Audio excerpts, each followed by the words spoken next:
You walked into the party like you were walking onto a yacht. Your hat strategically dipped below one eye. Your scarf, it was apricot. You had one eye in the mirror as you watched yourself gavotte. And all the girls dreamed that they would be your partner. Well, you're where you should be all the time. But when you're not, you're with an underworld spy or the wife of a close friend. You're so vain, you probably have Venus in Aries. You're so vain, I bet you have Venus in Aries.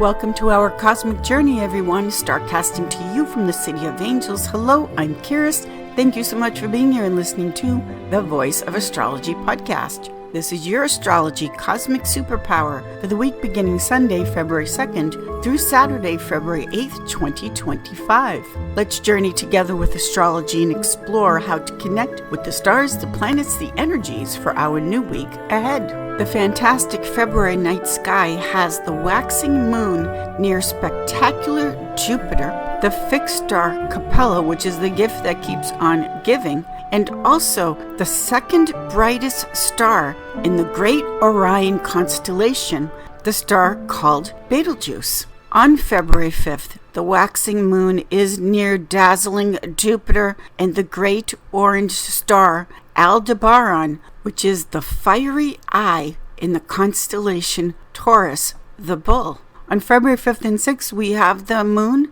It will occult the star cluster called the Pleiades, also known as the Seven Sisters. And as we start off the week on February 2nd, the moon reaches its perigee. It's the closest to the Earth in its elliptical orbit around the Earth. The 7 original planets first used in astrology, or the OGs as I call them, that you can see without aid of binoculars or telescope, just like the first original astrologers did, they are starting off the week lined up as such. We have the sun in fixed air Aquarius, ruled by Saturn. The moon is in cardinal fire Aries, ruled by Mars. Mercury is now in fixed air Aquarius. Venus is still exalted in the sign of Pisces. Mars is in her fall in cardinal water Cancer. Jupiter is retrograde in Gemini, ruled by Mercury, and Saturn is in Pisces, Pisces being ruled by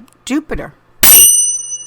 Sunday, the waxing moon is growing. She's fertile, she's pregnant, she's perigee, closest to the Earth. The moon is in Aries, the newborn baby of the zodiac. Moon in Aries, excited and enthusiastic to get something new started. The moon in Aries makes a sextile aspect of opportunity to the sun in fixed air Aquarius. With this blending between the two luminaries, the sun and the moon, in the signs of Aries and Aquarius, this is anything is possible. Those two signs and elements, fire and air, they blend together with the cosmic energy of let's go into the future and also have so much fun doing it. When Aries and Aquarius, fire and air, when they are mixing their alchemical magic, it is almost impossible not to get caught up in the happiness, the joy, the anticipation, and the courage to move into the future. Also on this Sunday, it is Groundhog Day. So the big question is, will Punxsutawney Phil, the famous groundhog, will he predict 6 more weeks of winter, or is springtime, early spring, on the way? The first original astrologers, the OGs, they predicted the weather. Living in close connection to the natural world around us, not only did they predict the weather, but if they did not predict correctly, the king, the ruler of the time, would end the astrologer's life. The stargazers for the rulers would look up and see with their own eyes, as crystal clear as daylight, if there would be an early spring or 6 more weeks of winter. Monday, February 3rd, the moon moves into her exaltation in the sign of Taurus, Taurus ruled by Venus. Venus, the planet of love, peace, and harmony, goes away. She goes to her exile and enters the sign of cardinal fire Aries, Aries ruled by Mars. Venus in Aries says, me first. Venus in Aries is impatient, selfish, vain. Venus in Aries is the narcissist, looking at themselves, their image, in the mirror, and only seeing what they are about. Aries is the newborn baby in astrology. A newborn baby simply cannot get their needs met on their own. A newborn baby, a child in the first stages of development, they are dependent. They need constant attention, constant caring. They need the constant gaze of the loving caretaker mirroring back to them that they are loved and being paid attention to. A newborn baby, they haven't learned yet how to regulate their emotions, how to use a certain level of self-control when it's needed. Aries the baby doesn't know yet. Don't put your hands near the fire. They don't know caution yet, and why there are times when we should use caution. When a baby screams and cries and yells because they're impatient, they're hungry, tired, they want to be held, this is appropriate at the newborn stage of life. A newborn baby has no other means of communication. They simply can't get their needs met on their own. They certainly can't say, I'm not happy here, I'm not getting my needs met, I'm going to pack a bag and leave. The relationship, the interplay between a parent and a baby is very clear. It's one-sided. The parent gives, the baby takes. Venus, the planet of love and marriage, harmony, cooperation, the give and the take, the balance. When she enters the sign of Aries, relationships that are unbalanced in the sense of it's just one-sided. One person is taking, the other one is always giving.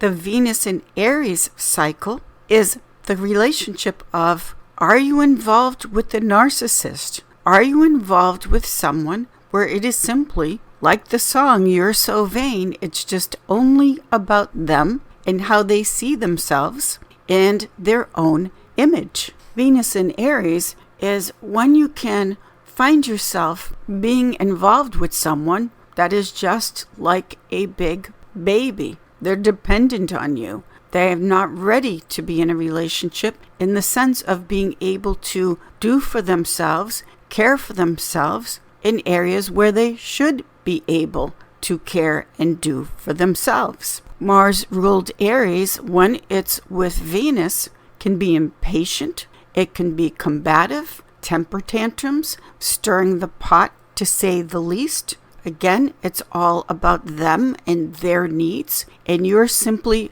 a reflection. When the planet Mars, which rules Aries, when the planet Mars enters the territory, the domain of Venus, at first it can be very exciting, hot, love at first sight, and throwing caution to the wind. Who cares about what's going to happen tomorrow? We're just going to rush right into this relationship. Venus in Aries isn't thinking about, will this relationship bring me peace of mind? Will we get along? Are we compatible? Is it harmonious? Just like the newborn baby, it's the spur of the moment and what the baby wants and is screaming for. Venus in Aries, like the newborn baby, isn't concerned with, well, if I just have all the junk food and the candy and the sugar, sooner or later, that's going to make me sick. In the beginning with Venus in Aries, all of that sugar, all of that candy and cake is like a high. But then sooner or later, there's always the crash and burn, just like coming down from a sugar high. The crash and burn, the coming down from the sugar high, is when you finally see and are aware that all along, it's never been about the both of you together in partnership. It's only been about them and their selfishness right from the beginning. Tuesday, February 4th, we now have Jupiter in its detriment in Gemini, stationing direct. With Jupiter and Venus, the greater and lesser benefics, the planets that want to gift us with beautiful blessings in life, both in their detriment, the furthest away from their natural home placement. What will you take with you when you know you're going to feel like a foreigner in a foreign land? The moon is exalted on the day that Jupiter stations direct. The moon in Taurus makes a square aspect of action to Mercury in fixed air Aquarius, which is freedom, air, liberation.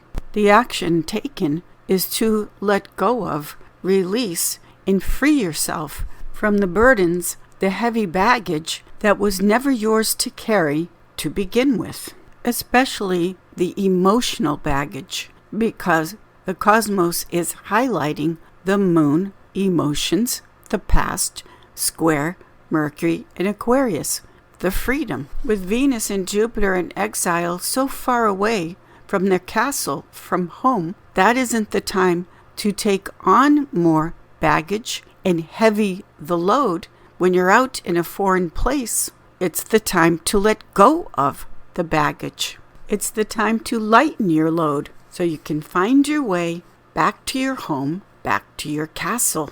Wednesday, February 5th, we have the second quarter moon at 16 degrees Taurus. The moon in Taurus, as we are moving and growing towards the full moon culmination, makes a sextile aspect to Neptune and Pisces, and also a conjunction to Uranus, now direct in the sign of Taurus. Moon in Taurus conjunct Uranus in Taurus, now direct, is the need to create money, finances, business, success in such a way that it does not harm Mother Nature, the planet. So the creative ideas are flowing as far as businesses and making money that bring in the success. Yet at the same time, Uranus, the higher octave of Mercury, the brilliant genius, flashes of insight, part of your mind that not only create the abundance, but also because Taurus rules over Gaia, Mother Nature, Mother Earth, businesses that love and protect the earth. Taurus is ruled by Venus. Moon conjunct Uranus in Taurus, new, innovative ways to create abundance in money that also is very protective and loves nature and the earth. Thursday, February 6th, we now have the moon in mutable air, free-thinking, open-minded Gemini. The moon in Gemini makes a lovely air trine flow to Pluto in Aquarius and a conjunction to Jupiter in Gemini. The moon trine Pluto is the inspiration, the ideas that are presented to you from things in the past that have always inspired you, things that you have always loved. This is the moon, which is sentimental, memories, the past, and that inspiration from your history inspires you with the trine to Pluto, which is deep, the underworld, as far as how you will create a new, healthier, innovative way of living and creating. The moon trine Pluto isn't about going back to the past and living in the past. It's about being inspired from things of the past. Gemini, the twins, live in the past. Not gonna happen. Gemini is Peter Pan, the sign of the eternal youth. Staying present is what keeps that beautiful Gemini energy of always young at heart, and looking forward to the future.